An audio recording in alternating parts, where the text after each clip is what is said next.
मित्रांनो, अशी एक पदाची जाहिरात आलेली आहे ज्या ठिकाणी तुम्हाला फ्री रेशन असणार आहे, फ्री क्लोथिंग म्हणजे कपडे असणार आहेत, त्याचबरोबर तुम्हाला गव्हर्नमेंटचं अकोमोडेशन म्हणजे राहायला क्वार्टर्स भेटणार आहेत तुम्हाला प्लस तुमच्या फॅमिलीला. त्याचबरोबर मित्रांनो, तुम्हाला ज्या सुट्ट्या असतात त्या सुट्ट्या देखील या ठिकाणी सर्वांपेक्षा वेगळ्या असणार आहेत.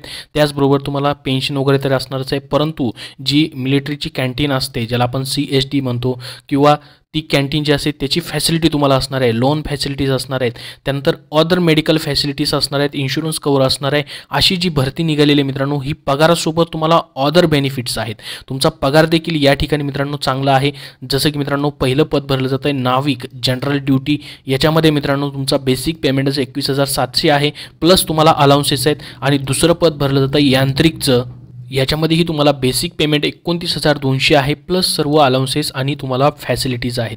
तर मित्रांनो, ही जी पदभरती होते याच्यासाठी तुम्हाला फीज, तुम्ही जर SC ST कॅन्डिडेट आहात तर तुम्हाला 0 रुपीज फीज आहे, फक्त फॉर्म भरायचा आहे. आणि बाकी अदर कॅन्डिडेटसाठी देखील फक्त 300 रुपये फीज ठेवण्यात आलेली आहे.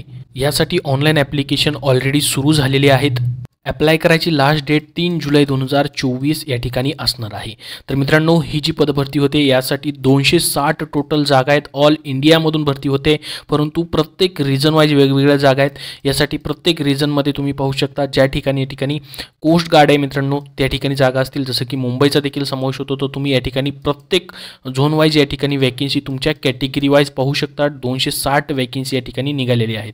आणि याच्यामध्ये पाहू शकता यांत्रिक पदासाठी वेगळ्या वॅकेन्सी टोटल या ठिकाणी पाहू शकता. यांत्रिक, मेकॅनिकल, इलेक्ट्रिकल आणि इलेक्ट्रॉनिक्ससाठी वेगळ्या वॅकेन्सी आहेत. आणि ह्या फक्त वरच्या ज्या आहेत त्या नाविकसाठी 260 जागा आहेत. तर मित्रांनो, ही जी पदभरती होते याचं क्वालिफिकेशन जर बघितलं, नाविक जनरल ड्युटीसाठी फक्त 12th पास ठेवलं आहे. मात्र 12th पासमध्ये तुमचं मॅथ, फिजिक्स हे असणं गरजेचं आहे. म्हणजेच मित्रांनो, सायन्समधून तुमचं 12th झालेलं असेल तर तुम्ही अप्लाय करू शकतात.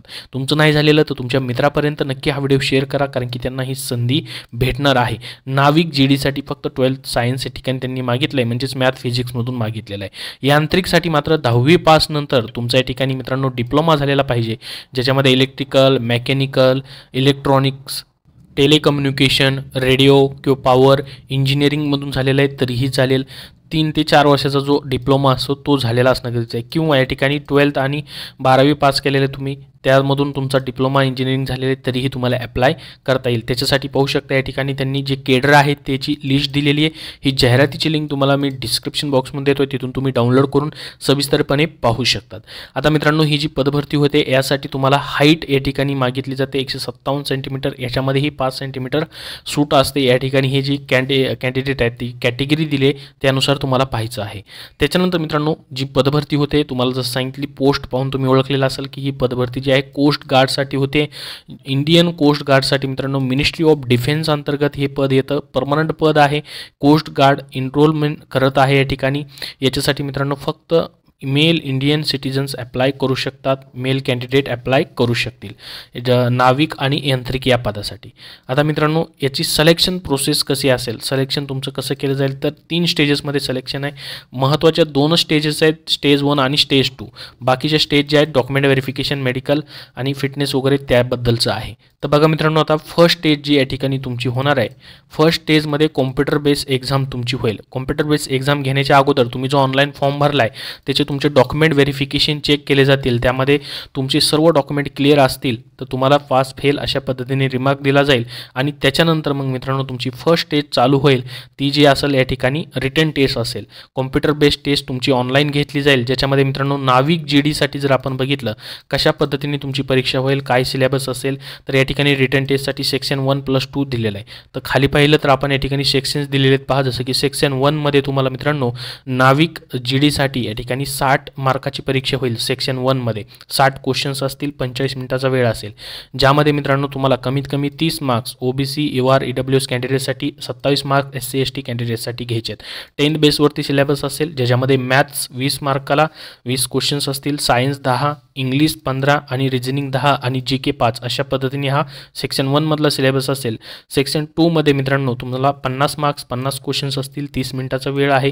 याच्यामध्येही तुम्हाला 12th बेसिसवरती मात्र हा सिलेबस असेल, ज्यामध्ये मॅथ आणि फक्त फिजिक्स या ठिकाणी तुम्हाला ठेवलं गेलेलं आहे सेक्शन 2 मध्ये. तर हा नाविक GDसाठी जो 12th पासवरती पद आहे त्याच्यासाठी झालं.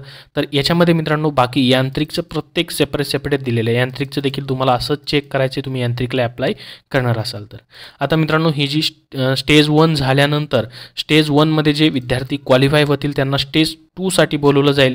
स्टेज 2 फक्त क्वालिफाईंग नेचरची असेल. स्टेज 2मध्ये मित्रांनो या ठिकाणी जसं की असेसमेंट आणि ॲडॅप्टेबिलिटी टेस्ट होईल पहिल्यांदा तुमची. असेसमेंट ॲडॅप्टेबिलिटी टेस्ट म्हणजेच या ठिकाणी तुम्ही जे या ठिकाणी कोस्ट गार्डमध्ये काम करण्यासाठी कसे आहात, त्या ठिकाणची तुम्ही साधनं वगैरे कशी हाताळू शकतात, तुम्हाला त्याच्याबद्दलची काय माहिती आहे ती वगैरे या ठिकाणी चेक केलं जातं ॲडॅप्टेबिलिटी टेस्ट जी आहे त्याच्यामध्ये.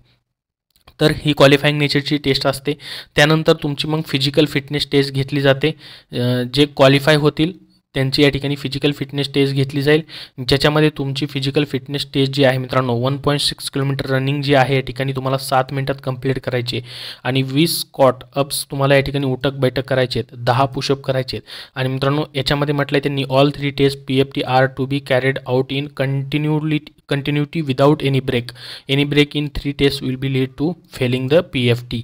विदाउट ब्रेक तुम्हाला ह्या 3 टेस्ट पूर्ण करायचे आहेत. त्याच्यानंतर मग तुमचं परत डॉक्युमेंट व्हेरिफिकेशन या ठिकाणी केलं जाईल. मेडिकल वगैरे सर्व या ठिकाणी तुमचं या ठिकाणी होणार आहे. त्यानंतर फायनल या ठिकाणी तुमचं मेरिट लावलं जाईल. स्टेज 1 आणि स्टेज 2 नुसार मित्रांनो फायनल मेरिट तुमचं लावलं जाईल.